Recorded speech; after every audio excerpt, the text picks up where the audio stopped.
Pinacoteca Benedito Calixto, linda, imperdível, né?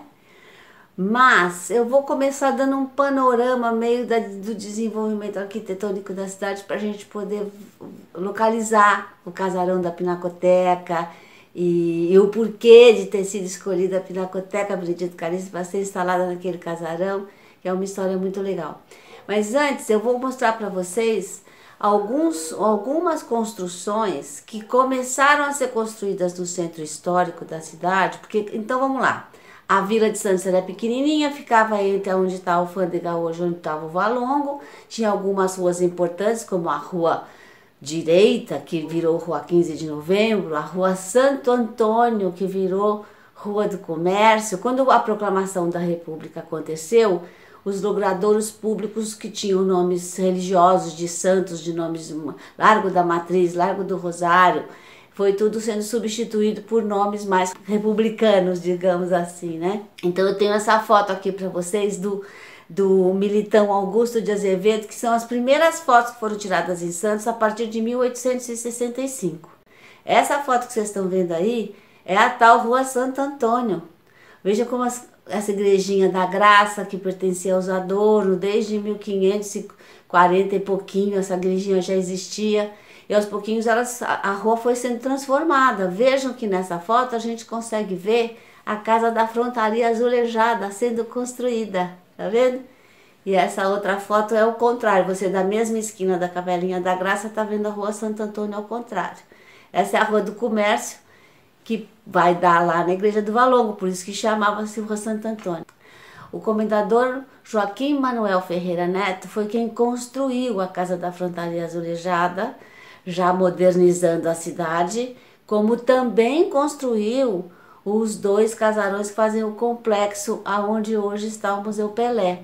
Agora reparem que coisa interessante, todas as construções que foram sendo construídas, pondo abaixo as antigas e construindo novas, na Rua do Comércio, na Rua General Câmara, ali em toda a nossa área do centro histórico, são casarões grandes, ricos, sofisticados, uma frontaria muito interessante, mas eram todos grudados na calçada. Reparem, não eram como se fossem as casas de hoje em dia que você põe um jardim à volta toda, né?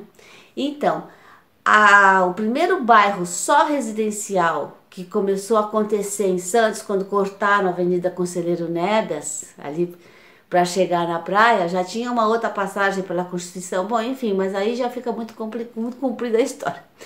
Quando abriu a Conselheiro Nebias, começaram então as pessoas mais abastadas a construírem suas residências no bairro do chamado Paquetá, né? Então eu vou mostrar para vocês, eu já mostrei lá quando eu fiz as historinhas da minha própria família, da minha própria vida, o Palacete Aranha, que é essa foto que vocês estão vendo aí, que era a esquina da General Câmara com a Conselheiro Nebias.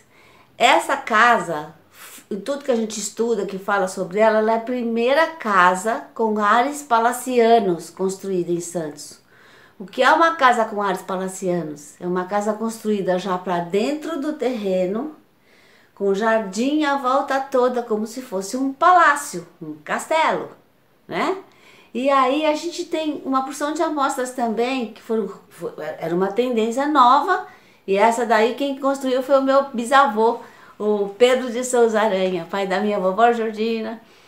E aí nós temos ainda muitos casarões bonitos como esse, tanto na Avenida na Costa, como na Avenida Conselheiro Nebias, que é mais antiga um pouquinho do que a Avenida na Costa. Aqui eu vou mostrar para vocês esse palacete bonito, que era da família Bacará, que depois passou para as mãos da Marinha, ficou ali a Capitania dos Portos do Estado de São Paulo, que ainda está lá. E temos ainda também na Conselheiro Nebias o Colégio Estela Maris. O Colégio Estela Maris, as irmãs Cônica e Santo Agostinho chegaram aqui para se instalar em 1923, final de 23, e foram começar a procurar o local para instalar o colégio.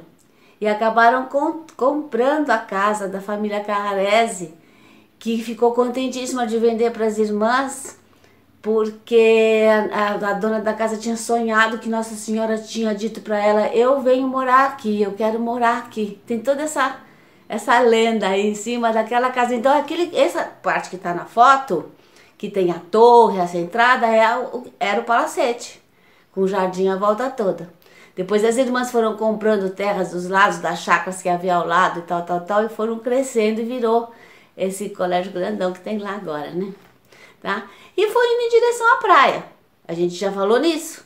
Ainda temos o palacete onde era o Clube 15, que hoje é a Caixa Econômica Federal, que vocês estão vendo aí, na esquina ali da Marcílio Dias com a Avenida Presidente Wilson, na praia, né?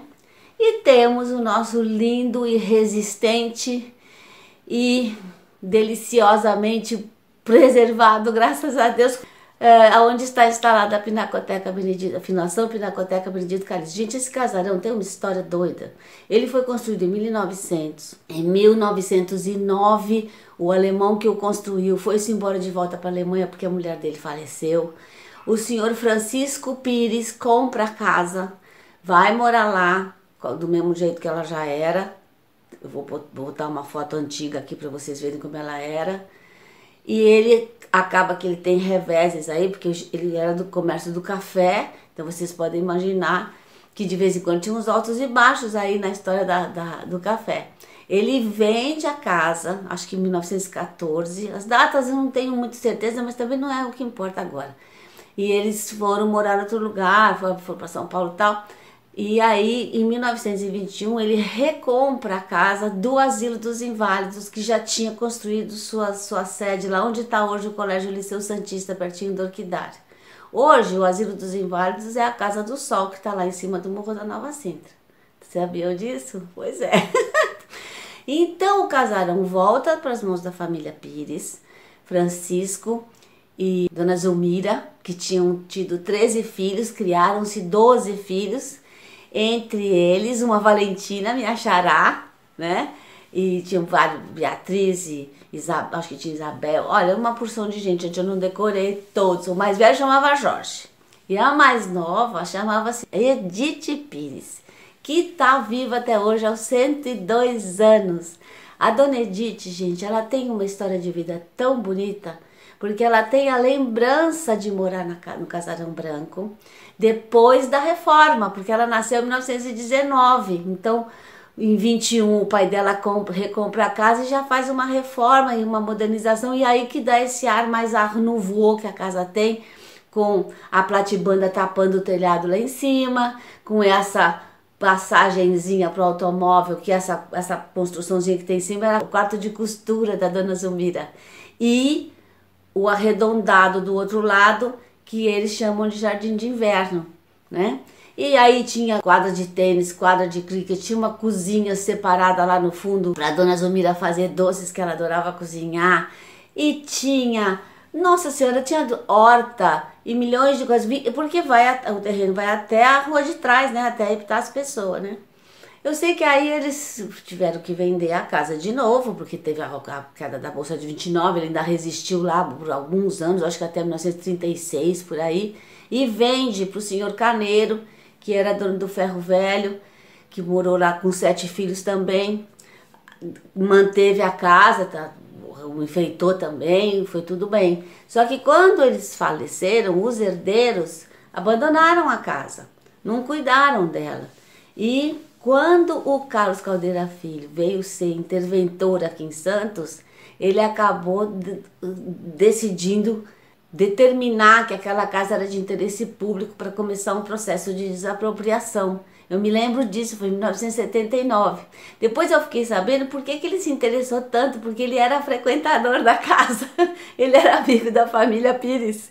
Eu li isso tudo no livrinho da Dona Edith, um livro que retrata toda essa história, inclusive a história que eu não sabia com tantos detalhes dessa recuperação, porque quando eu passava na casa, que ainda não estava restaurada nem nada, 1979, 80, 81, 82, era cheio de invasores, de carrinheiros, a casa caindo aos pedaços, destruída. Eu achava que aquilo era uma invasão.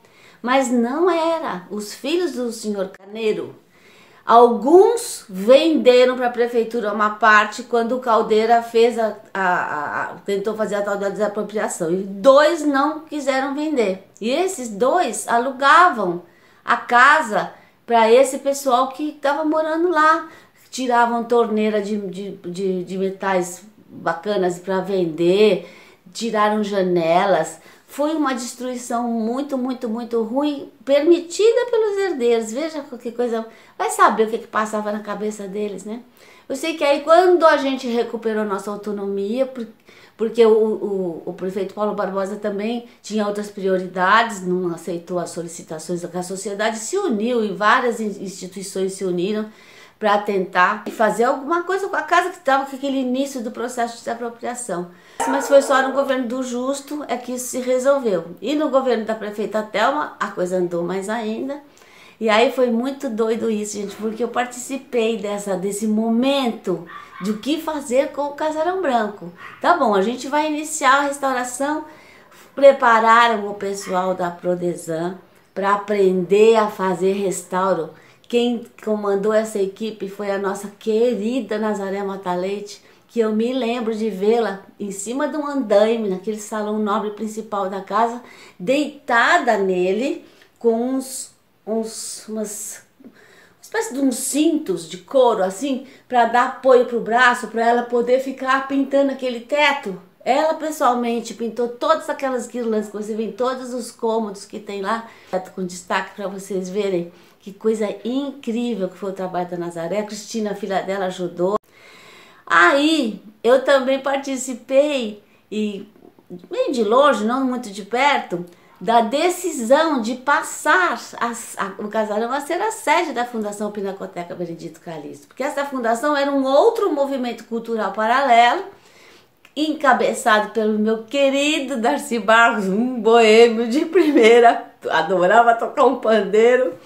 O Darcy conseguiu fundar a Pinacoteca Benedito Calixto. Aí, de repente, assim, bom, o que nós vamos fazer com o Casarão Branco? Tem que ser alguma coisa cultural. Chegaram até a pensar em levar o Museu Pelé para lá. Mas aí, acabou que ganhou a Fundação Pinacoteca Benedito Calixto, com a presidência do nosso querido, foi, então, escolhida para ser instalada lá no Casarão. Gente, isso foi tão legal, de 85... mais ou menos a 92, quando inaugurou a sede já toda restaurada, com tudo refeito, o telhado. Lá dentro da exposição tem os painéis mostrando mais ou menos como é que estava a casa e como é que se transformou, né? Então quando a gente for visitar a Pinacoteca, que for lá, nem que seja para tomar um cafezinho lá no fundo, né? Que agora tem um café, tem uma tratoria, porque também ajuda a manter, né? Porque a Pinacoteca ela vive de doações do aluguel desse espaço, do estacionamento que tem lá atrás. Existe um projeto agora também de fazer uma construção moderna lá atrás, com auditório e tudo isso, para a instituição ficar melhor equipada, digamos, né? Mas aí, tempos de crise, mas um dia isso vai acontecer. Eu quero estar viva para ver. Vai ficar muito bacana, né? Viu, gente? Então agora eu vou me esconder aqui, porque eu fui fazer a visita lá na Pinacoteca e tem uns detalhes bem legais que eu quero chamar a atenção para vocês. Vou fazer a visita inteira não, porque fica muito chato e o gostoso é ir lá ver pessoalmente, né? Tá bom?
vale a pena voltar se já faz 2 anos que vocês não foram, porque a maioria dessas coisas que eu mostrei para vocês aqui, eu não tinha visto ainda. E foi uma remodelação que foi feita nessa exposição permanente das obras do Calixto, que está no 2º andar, né?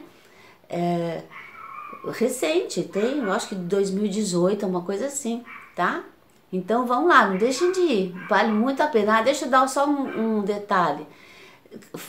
Normalmente o horário é um horário meio tipo comercial, das 9 às 6, agora está tendo algumas mudanças porque nós ainda estamos saindo da pandemia do coronavírus, né, da Covid-19, mas o restaurante lá atrás e o café, eles ficam abertos até mais tarde e abrem mais cedo também. Então daí a entrada tem que ser pela rua de trás, que chama-se Rua Epitácio Pessoa.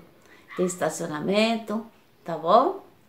Veja, que agora eu vou botar um detalhe aqui que tá ali na redondeza da Pinacoteca, para vocês tentarem lembrar onde é que está, tá bom? Beijo.